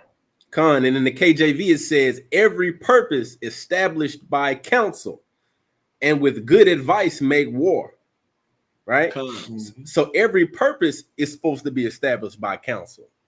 Mm-hmm. You gotta let's just take a step back and really examine how much emphasis the scriptures have been putting on getting counsel and having proper guidance and leadership. Right?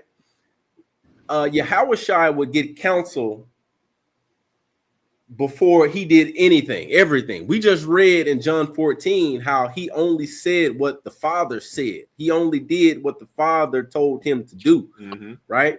He would go off in the mountains, go off by himself and pray to the Father to get counsel. Right? That is how the Lord moved. Right?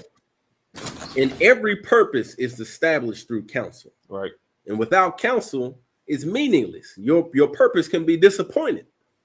Right? Now, let's get Sirach 32 and verse 19. Now this verse right here, this is as my brothers. Hold on, Salakia. I wanted to add to that point that Yahushua got counsel. In the book of Luke, chapter 2, verse 40. Mm-hmm. It says, and the child grew and became strong in the spirit and filled with wisdom, and the grace of God was upon him. I believe in the KJV, it says that he grew with men, he grew in stature with men and with God. Yeah, he grew in favor with men and with God. Yeah. So that's that counsel going back and forth with him and the Father, right? So that's all I wanted to bring out on that. That's solid. Appreciate that. Because Yahushua, I mean, if he's our model, as the scripture says, and he got counsel, he didn't move without getting counsel. He didn't act without getting counsel. He didn't plan without getting counsel. How much more should we? Right.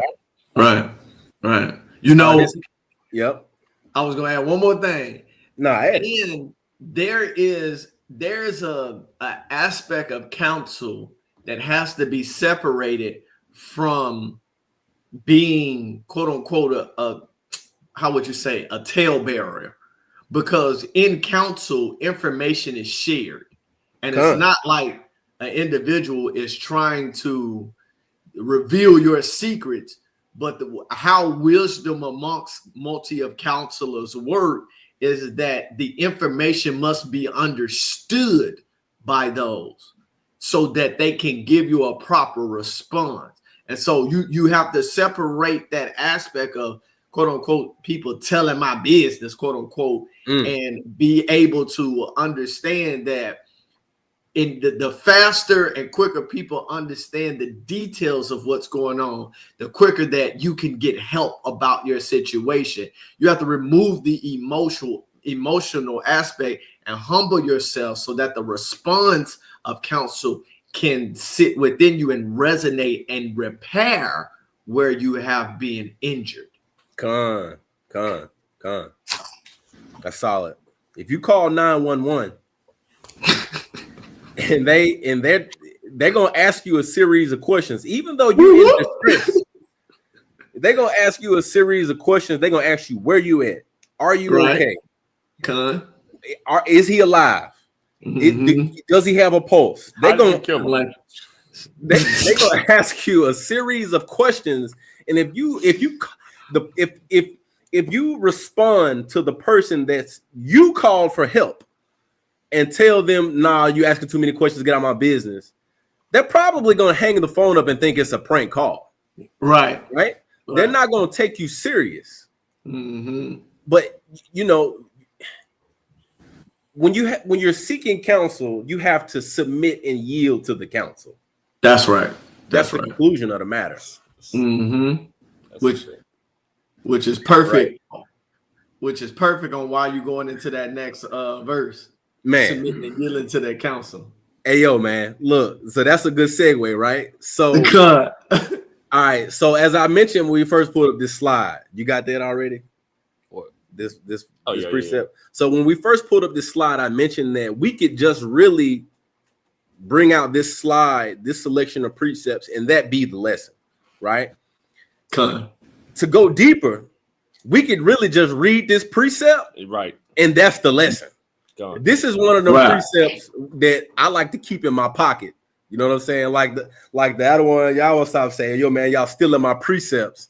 Like, this is a good precept that we just gonna give it away today, right? The brother got a pocket rocket precept. You know what I'm saying? A little, you know what I'm saying? A little compact. Salakia. Bring that out, Adawan. The book of Sirach, chapter 32 and verse 19. It says, do nothing without advice. Wait. Hold on. Read it one more time.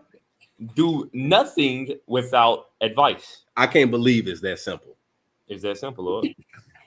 Read it one more time. Sirach must have put something on there that I didn't see, right? Read it one more time. Do nothing without advice. And when thou hast once done, repent not. So Sirach says, do nothing without advice. Right? The simplicity and gravity of that should just have you in a chokehold. Right? Because we just was laboring the point about how Yahushua didn't move and didn't do anything out of his own, out that was given outside of the counsel of the Most High, right? How he got counsel before everything. You know, we labored the point about how, you know, our elders, you know, counsel out of the care of your life, right? And then Sirach comes along and says, literally, plainly, simply, to do nothing without advice. You shouldn't be making any moves without getting counsel. You shouldn't fall in nobody's DMs without getting counsel, right? That's a fact. You shouldn't apply to no job without getting counsel. You shouldn't quit your job without getting counsel.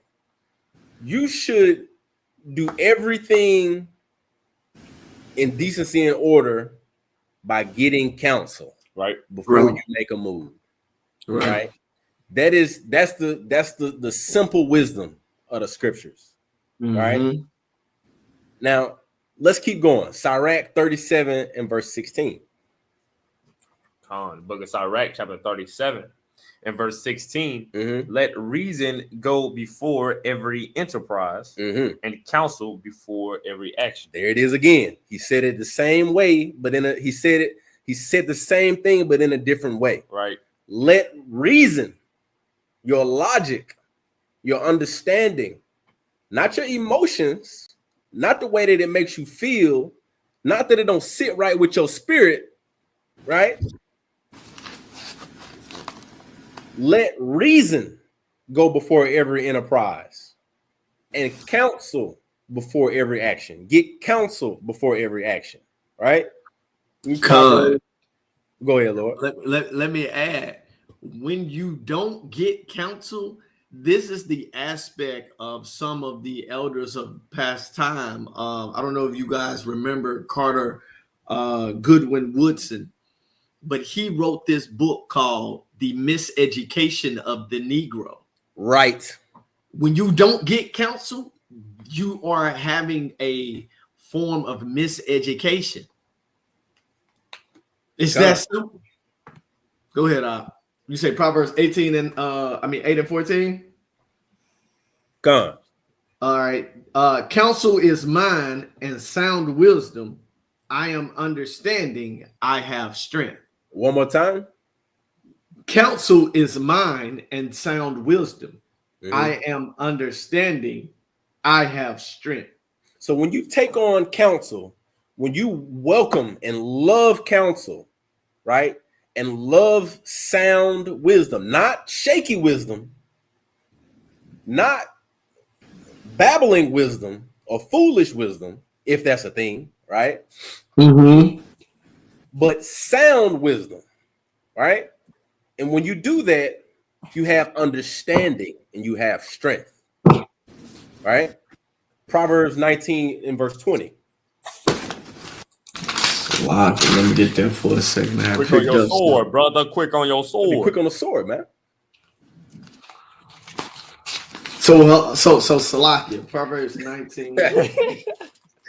19 and 20, yep. 19 and 20. All right, hold on. Give me 1 second. All right, before we start that, all right, so there's this book called How to Read a Book, right? You got it up or no? Guide to Intelligent Reading, but a part of it deals with judging a person's completeness, which is where the brother Ahpayach is getting at understanding their reasoning aspect of it. And in this page, it says here, suspend judgment on the readers or on the presenters, on the audience part, responds to author's failure to solve his problems perfectly. The measure of such completeness is to be found in the number of valid and significant distinctions that accounts between compare contain. You may see now how useful it is to have grasp of the author's terms. So what he's getting at is the aspect is, one, you got to get the understanding of the language right or together. You know, we often say when a person is using their reason, you have to understand the terminology that they're using when they're articulating their reason. In the South, you know, as an example, we say things like, you know, when we're in the world, like, you know, that woman may be bad. Well, 50 years from now, somebody would read that in an excerpt and think we were talking about her behavior, when the reality we're talking about her aesthetic. So the terminology is different.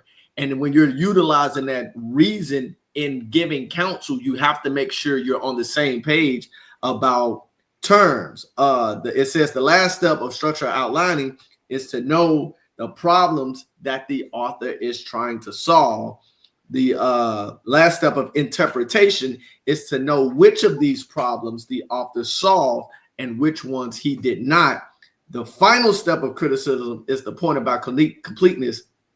It touches structural outlining insofar as it considers how adequately the person has stated the problems, and interpretation insofar as how it measures how satisfactory he has solved them.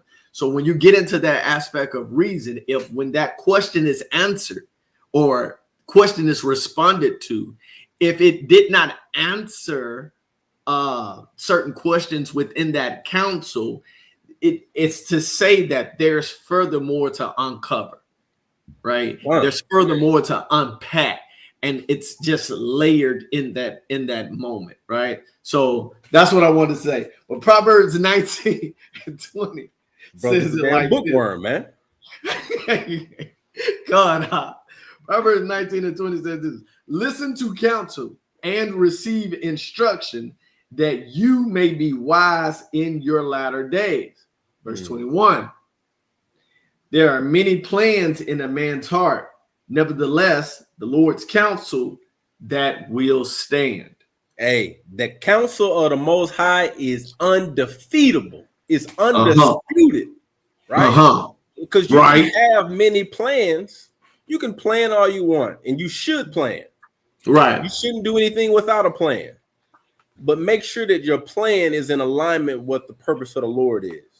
Right. Like it said in Sirach, above all, pray that the Lord will, to paraphrase it, it basically says, pray that the Lord will guide your steps, that he will root you in his word, and that he will guide you so that your plans can be his plans, right?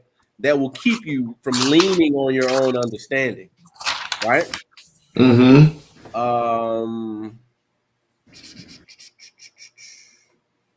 Let's get Proverbs verse 12, Salakia, chapter 12 and verse 15. This is the book of Proverbs, chapter 12 and 15. The way of a fool is right in his own eyes, but he who heeds counsel is wise. And in the KJV, it says, the way of a fool is right in his own eyes, but he that hearkeneth unto counsel is wise. He that hearkening and heeding is listening and applying, taking it in and doing it, not just listening to it, not just getting counsel because you want to hear how Captain Shamak is going to lean, how he going to weigh in on it, if he's going to agree with you, so you can do what you want to do. No, you're getting counsel so you can see what the right thing is to do. You see what is wise. It says the way of the fool is right in his own eyes. So be careful that you're not just doing what's right in your own eyes. It don't sit right with my spirit. If it doesn't sit right with your spirit, and the elder said, or the captain said, do thus and so, then you need to examine your spirit. Oh, that's a fact. And see if you still be in the faith, or if you are leaning on your own understanding. Right. Because to add to that, that your spirit has to still be judged by the scriptures. Right. And if the counsel you're getting is coming from the scriptures, again, you have to reevaluate your spirit. Right. That's just plain. Right. Let's get Proverbs 13 and 10. This is the book of Proverbs, chapter 13 and verse 10. By pride comes nothing but strife, but with the well advised is wisdom. With the well advised is wisdom. And in the first part of the scripture, it says, in the KJV, it says, only by pride cometh contention. So you're trying to get counsel, and now you want to fight the counselor about the counsel that they're giving you. Right. When you ask for the counsel. That's right. Or if you even don't ask for the counsel, and a person above you sees that you're going in a certain direction and says, hey, look, and they get like Jethro did with Moses. At least he says, hey, look, the way that you're going is not the best way to go about this. You should go about it in a different way. Right. And you fight against what this experienced person is telling you. That's not wise. That is a device of your own pride and contention. Right. I would. What'd you say? I was gonna add that some of that frustration that comes this, and here's one of the reasons why this is considered a therapy aspect, is because you get a chance to highlight in your own mind or see in real time that there's an expectation that you yourself didn't meet. And yet you're trying to project that expectation on others, you know. And so what that counselor is now doing is reeling you back to reality to show you that, hey, here is the standard, not this would you say willy-nilly standard that you didn't put out. So it's accountability. Accountability, bub. You get those who care about you are going to hold you accountable. Right. That's in the law. Right. In Leviticus, it says, do not suffer sin on your brother. Right. Be accountable. Don't let your pride take you away. So I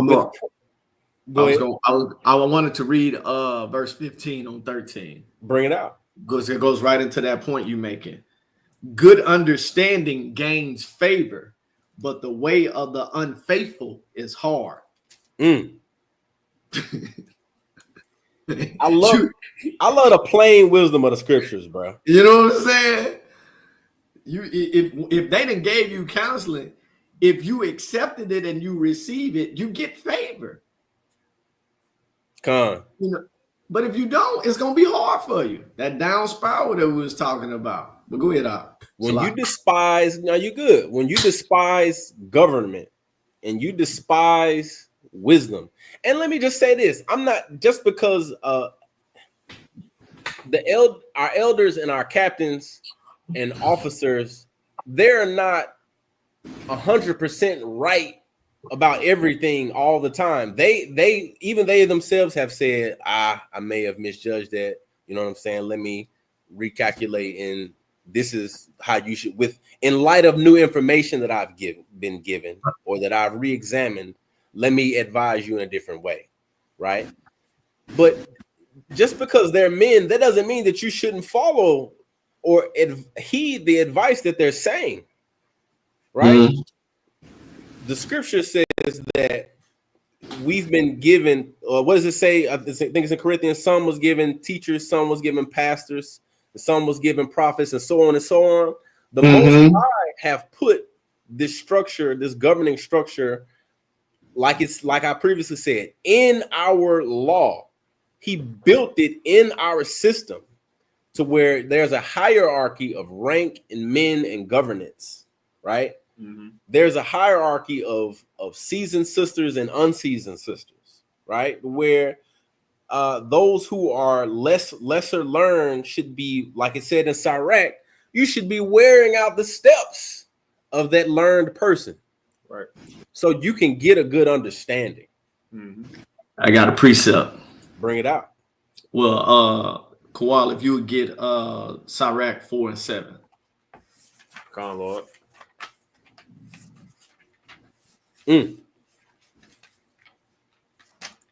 Book of Sirach, chapter 4 and verse 7. Get thyself the love of the congregation and bow thy head to a great man. Those are your counselors.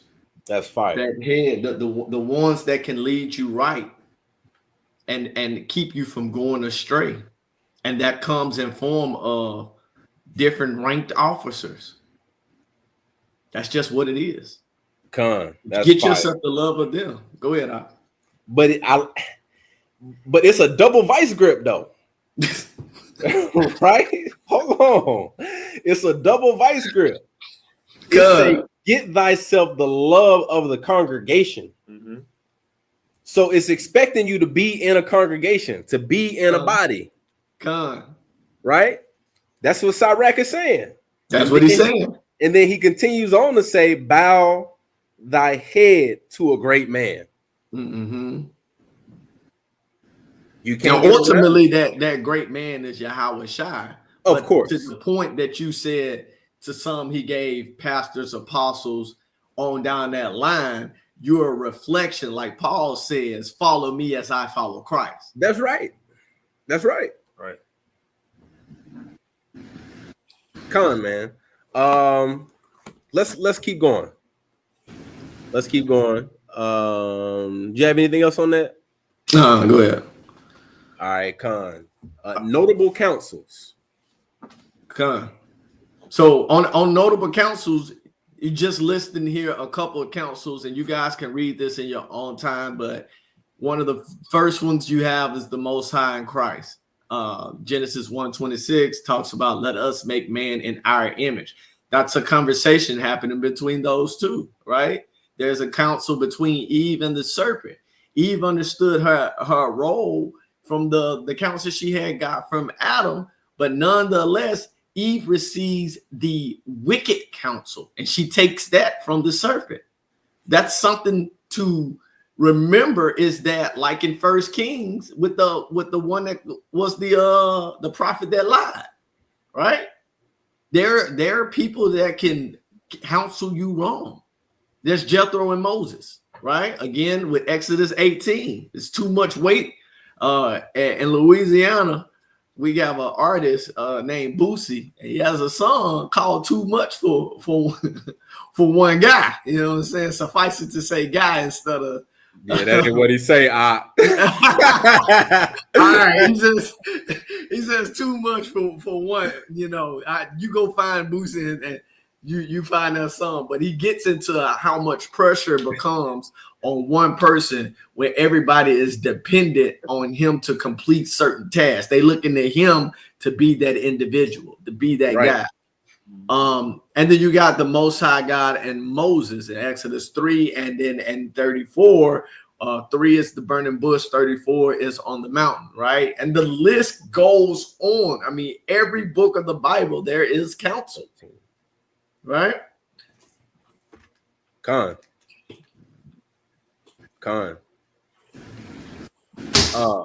I was just looking at the lyrics of Boosie. I got you.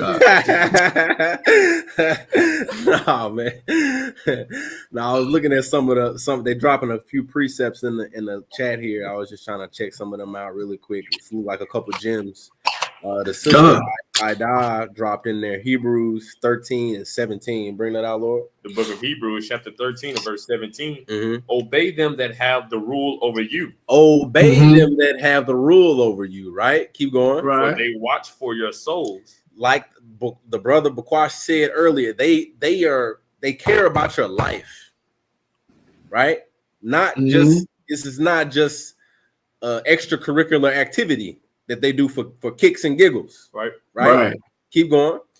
It says, as they that must give account, that they may do it with joy and not with grief. And they take it that much more serious because teachers and leaders are held to a higher standard of judgment by the Lord.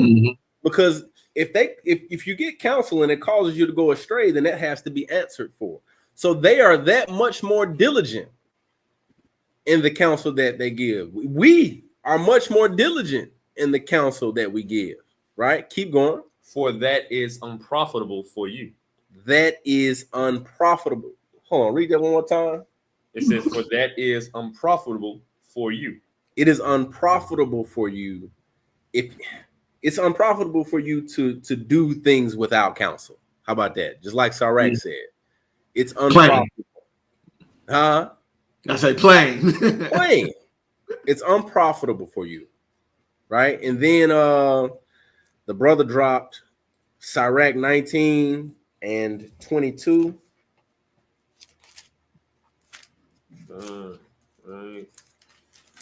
Right. Sure. This book of Sirach, chapter 19, verse 22. The knowledge of wickedness is not wisdom, neither at any time the counsel of sinners prudence. The counsel of sinners is never prudent. Right. Never. You know. And we know that those who are the sinners are those who don't keep the laws. Coming back full circle. Back full circle. You're supposed to be meditating on the ordinances and the commandments of the Lord. So you can know. That'll help your discernment to know who's a sinner. Right. Let's keep going. We got the overview here. And I believe this just covers the long and short of the importance and high points of counsel. Do you want to cover these, Lord, or what you want to do? Yeah, I cover right side, you cover left side, right? Con.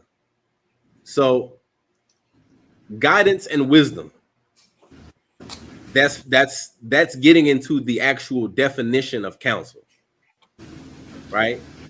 I believe the Hebrew word was ya'as, right? Mm-hmm. Which is getting into what counsel, the fundamental purpose of counsel is, Right. right? Avoiding regret,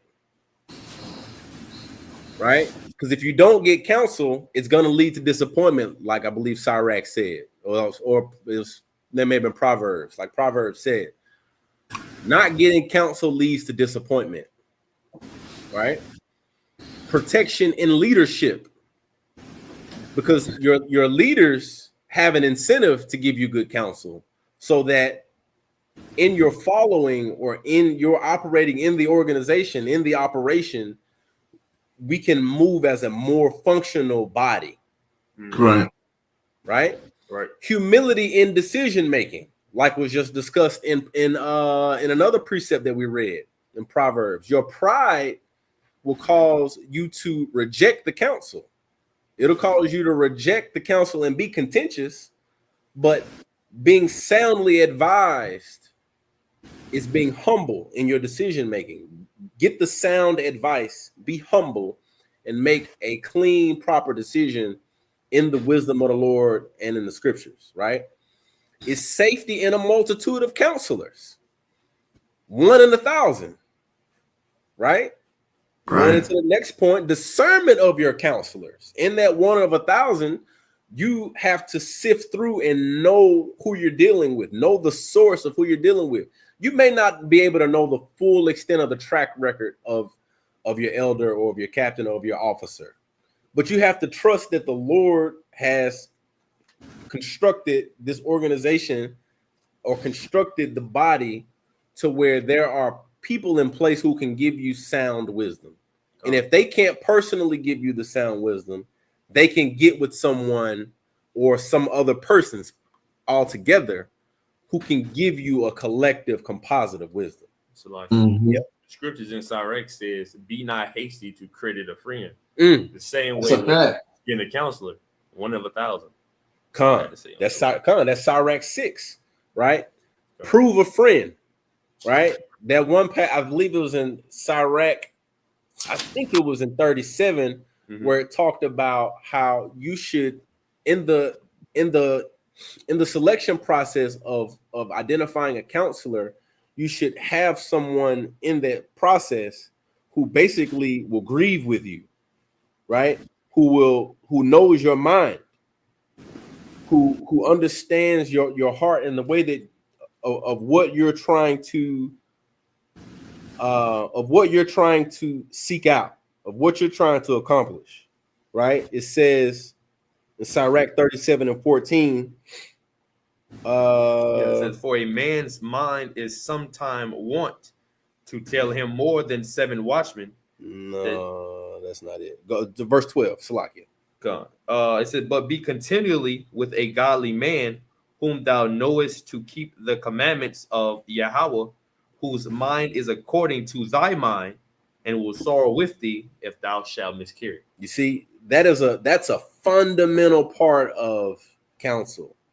Someone who cares about you, who cares about your end, right? Who's going to give you strength in adversity. They're going to help hold you up. They may not give you the easy way out of the situation, but they're going to give you sound wisdom according to the scriptures, according to godly knowledge and experience.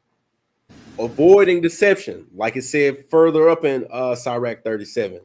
They are not giving counsel for themselves, for their own benefit, right? And if they're promoting unity, right? Good counsel is going to help you be a more constructive, a more productive person in the greater body of Rum and in the greater nation of Israel. Right. right? Come. And then on that, you get sources of blessing, right? When you get counsel, you are following what God has instructed you to do. And he blessed those who follow his lead, who follow the instructions of what he told them to do. You get different perspectives, and they are objective because, see, they're not emotionally tied to the same way that you are. And so from that aspect, they can see things that you can't see when your feelings are all caught in it, right? Kevin Gates say he wore his feelings on the sleeve, right? Right. So sometimes I'm in my feelings. That's what he's on. And sometimes when we don't get our counseling, we remain in our feelings. And what the counselors are able to do is pull us out of the feelings, or at least pull the perspective from the feelings. This allows you to do some problem solving. You get with a multitude of counselors, and you're able to put a puzzle together that you couldn't do by yourself. And it's nothing wrong with seeking that help, right? For our help comes from the Lord, and the Lord has instructed these men to be able to deliver that wisdom to you. We're able to hold each other accountable, right? Accountability is another word for responsibility, right? And what that means is you as a responsible adult have to be, you have to understand that there are choices to be made. And when you do or don't make a choice, or for whatever choice that you do make, you have to own it. That's on you, Doc. Right? You gotta stand on it, right? But this also helps you strengthen relationships, because you get a chance to realize that the Lord may be dealing with this brother or dealing with this sister, because the advice that they're giving is not only righteous and correct for your situation, but the way in which it's presented may just be what you need to be able to receive it. Right.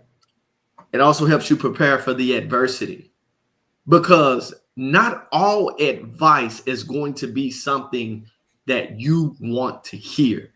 The elders of my family will always say, I'm either going in a storm, in the midst of a storm, or coming out of a storm. And it's cool in nature, right? So you're always, they're trying to prepare you for the next thing that you think, that they think you have to overcome, because we're never too proud to say that we figured it all out, right?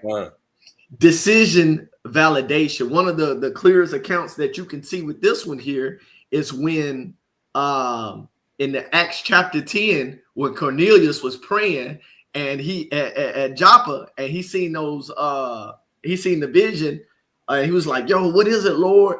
And he was like, yeah, I need you to go meet Peter. You know what I'm saying? And then turn around, he sends out two servants, and Peter then had another vision, and he was like, yeah, the Lord done told me basically what thou hast called clean, don't call uncommon. Right. It's the decision validation, but that's the counsel. He went to the Lord. The vision was the counsel. And then they came together and had another counsel about the visions. You know what I'm saying? Where was that we was reading? Was that in Kings? It wasn't like in Kings, right? It was a thorough hash. All right, what did you see in your vision? All right, this is what I saw in my vision. All right, what did the Lord say? All right, so we on the same page then. Right. They tried the Spirit by the Spirit, and they got the decision validated, right? And then finally, you have personal and communal growth. Personally, what that means is you become a person that now other people starts looking to for counsel, because your counsel bag of information is now filling up. You're now one who has a plethora of information, and that you're applying it. And that's the wisdom showing forth. And as it relates to communal, people now start seeking you out to pour the counsel that you've got, adjust, adapt how you see fit for their situation, so that the community can continue to grow. Right. Con. Hey, and Salakia, on what I wanted to add on that preparation for adversity point, a big part of it a big part of counsel is dealing with mindset, right? And you may need to get counsel to help adjust the way that you think about things and to adjust your mindset before you're going into a storm, while you're into a storm, or when you're coming out of a storm, right? Facts. Or it may not have to do with anything negative necessarily. You could be before you're going into an abundance, while you're in abundance, or when you're coming out of abundance, or whatever the case, right? A big part of it needs to address, a big part of counsel needs to address your mind and how you're thinking about what you're dealing with. Because your mind may want to deal with the devices of your own heart. But the counsel may redirect you to the purpose of the Lord. That's Right? a fact. That's a fact. It allows people in that counsel to stop focusing on the counsel from a way to respond and or try to find the error in what the counselor is saying, as opposed to just hearing it out so that you can be bettered overall. Right. You know, don't listen to respond, listen to apply. Con. What'd you say? One thing I was taught by my father about counsel, things of that nature. He told me you got what you call borrowed sense and bought sense. You can either take your hand and put it on the stove if you want to. That's bought sense. You went out there and did it and you messed up. Or I'm going to give you the advice on how to govern your way through life. And you can either take the advice or you can just do what I told you not to do and see the outcome that it gives you. So that was one of the things that I was talking to my father about counseling. I wanted to share with y'all. That's an excellent counsel that your father gave. That's a fact. Excellent. Very solid counsel indeed. Very solid counsel indeed. So, you have anything else, Lord? Lord, that's all I got. Any questions in the chat? I don't believe we have any questions in the chat. We don't have any questions in the chat. All praise. In my Yahweh voice, I guess you know it all. I guess everybody knows everything and everyone has all the counsel locked in, right?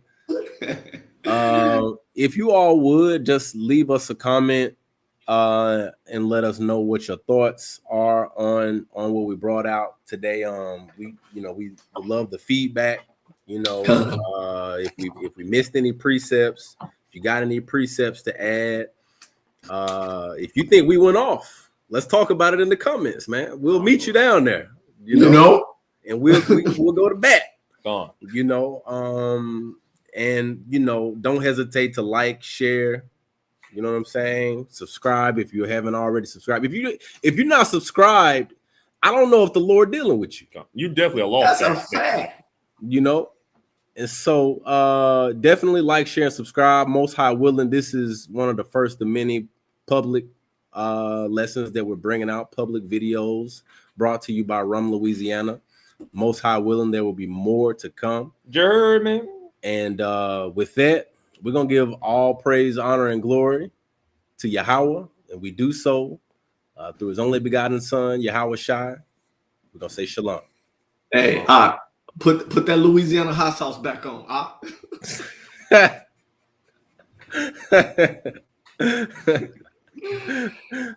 Look, I'm gonna have to upload it. We're gonna have to, you know what I'm saying? Work some kinks out with it. You know what I'm saying? But we're gonna have it locked in. It's gonna be a smoother flow next time. Most High willing. So the water to everyone for tapping in, and if nothing else, shalom. Shalom. Shalom.